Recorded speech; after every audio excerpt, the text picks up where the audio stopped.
In the shadowy universe of Vampire the Masquerade, there are 13 clans of kindred, and among them none are more attuned to the primal side of vampiric existence than the Gangrel.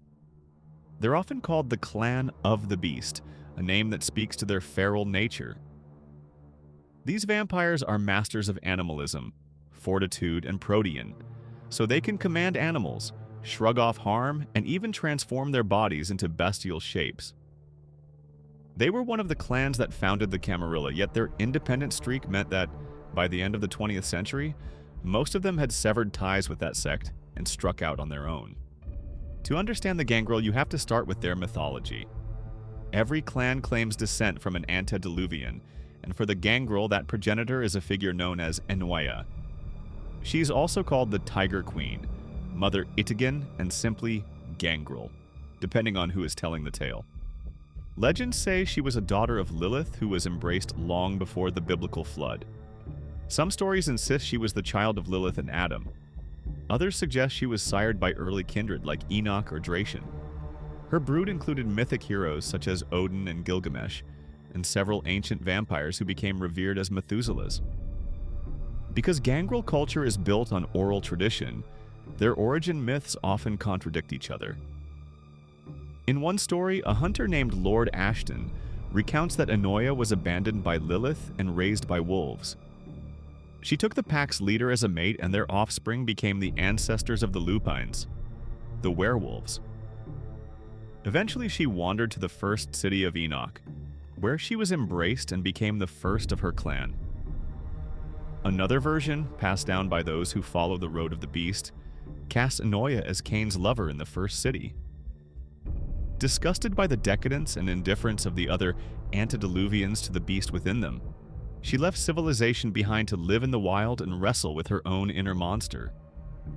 After 40 years, she returned to her descendants to teach them that mastering the beast required embracing nature rather than hiding from it. There is also the tale of the Tiger Queen, preserved on ancient inscriptions. In this legend, Ennoia and Ravana, progenitor of the Ravnos, were siblings. After the fall of the second city, they battled across the Central Asian steppe. Ravana unleashed an unholy force that obliterated Ennoia's army. Those Gangrel who survived scattered to Europe, Africa, and the north, and from these scattered survivors, most of the clan traces its lineage. Another myth tells of twin gods. Ennoia and her brother Churka left their divine father to travel east. Unable to stop fighting, they recruited armies. She sought the bravest warriors while he favored the cunning. They fought for centuries until two of Ennoia's lieutenants betrayed her. Without them, she was defeated, and her brood fled west, calling themselves the Gangrel. Some Gangrel believe she will return when Churka and his get are destroyed. Northern variants of the story claim the clan descends from Carnarl, a warrior blessed by Odin's blood who will fight at Ragnarok. An Indian tradition describes Ennoia as a second undead creature created by gods.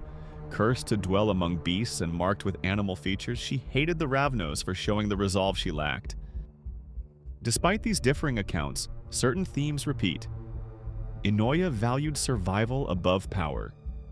She scorned civilization, lived like an animal to understand the beast, and taught her children that only by embracing their feral side could they control it. She vanishes after the betrayal of her lieutenants, and many Gangrel whisper that she sleeps in torpor, emerging only rarely.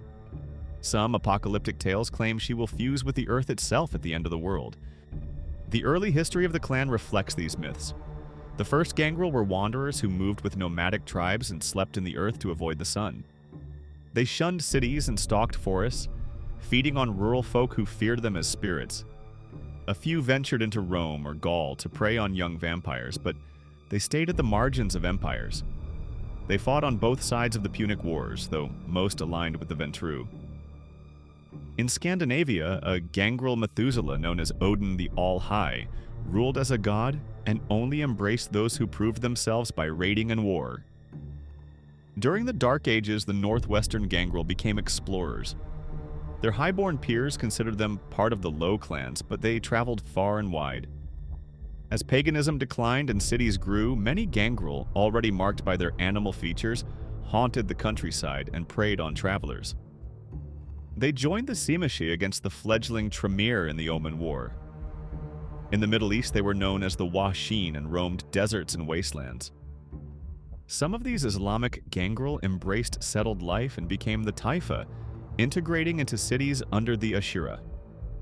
Yet most Gangrel found the expanding Masquerade and the spread of Christianity suffocating. Those unable to blend into human society retreated deeper into the wilderness or sailed to untamed lands, becoming autarkas who wanted nothing to do with either the Camarilla or the Sabbat. The Renaissance brought more change. The destruction of Europe's woodlands and the rise of industry made rural life harder. So many Gangrel withdrew again. Only scholars like Beckett maintained contact with other kindred. During this time, a new branch evolved, the city Gangrel. Forced to adapt to urban jungles, they traded their traditional animalism and fortitude for the disciplines of celerity and obfuscate, learning to hide and move quickly in crowded streets.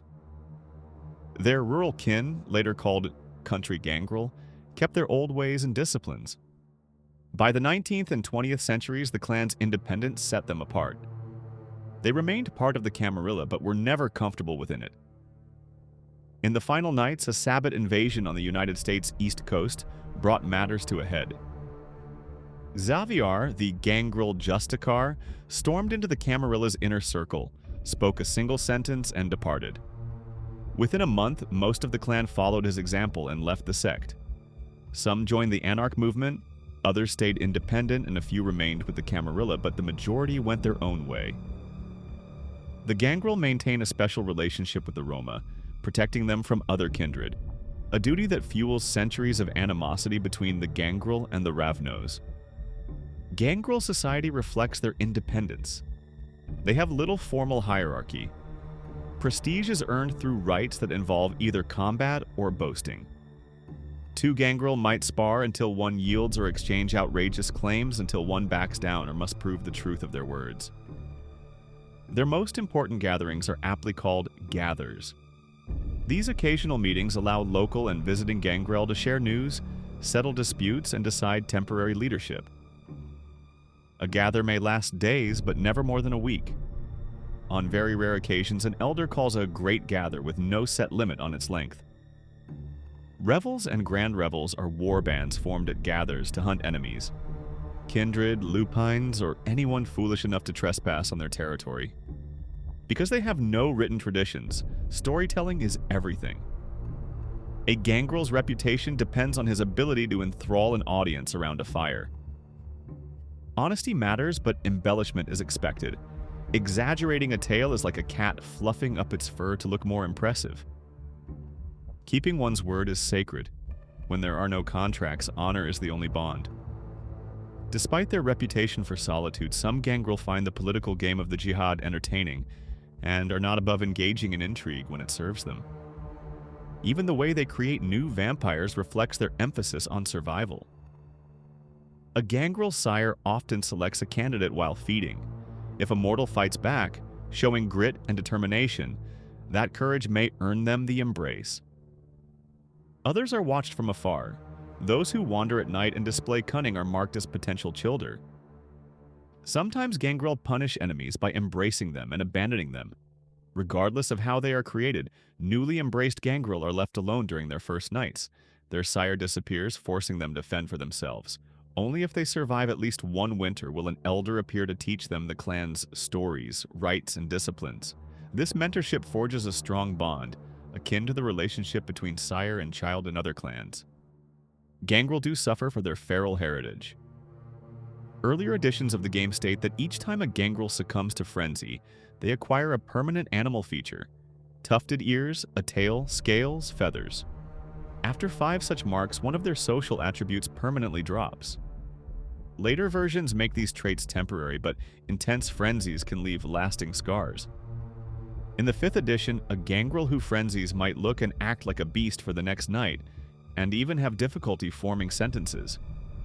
Over the centuries, the mutable nature of Gangrel blood has spawned numerous offshoots. Within the Sabbat, there are 2 anti-tribu variants: Country Gangrel, who resemble the main clan, and City Gangrel, who favor celerity and obfuscate. During the Dark Ages, a group calling themselves the Greek or Lycaean Gangrel learned obfuscate instead of fortitude and lived in the sewers of Constantinople and Paris, forging alliances with the Nosferatu.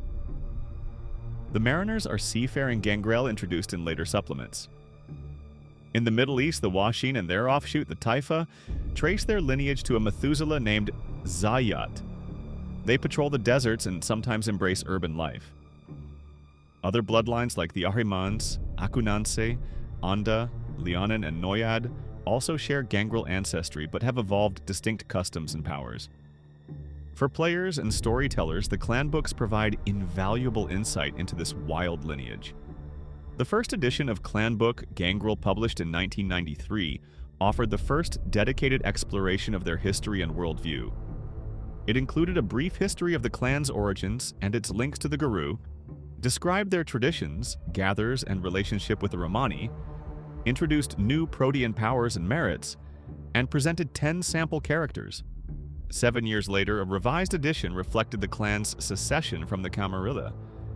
It presented an in-universe research document that sifted through myths with a more critical eye, examined how the clan responded to Xavier's decision to walk away, and discussed the various bloodlines and notable Gangrel around the globe. The revised book underscored that independence had forced the clan to reconsider its identity and face new challenges while remaining true to its traditions. At its core, the Gangrel clan represents the untamed heart of the world of darkness. Their legends celebrate a founder who chose survival and self-mastery over power and comfort. Throughout history, they have avoided empires and cities, yet they have shaped events from the fringes, fighting alongside the Seamashe against the Tremere, battling the Ravnos, and even joining the Camarilla at its inception. Their adaptability is their greatest strength. Whether it's the creation of the city Gangrel, the seafaring mariners, or the desert-roving Washin, they constantly reinvent themselves to survive. In the modern world where wilderness is dwindling and technology is everywhere, the Gangrel continue to endure, proving that in the world of darkness, those who master the beast instead of denying it are the ones who thrive. If you've enjoyed this journey into the lore of the Clan of the Beast, don't forget to leave a like, subscribe to the channel for more deep dives into the world of darkness, and let me know in the comments which clan you'd like to explore next.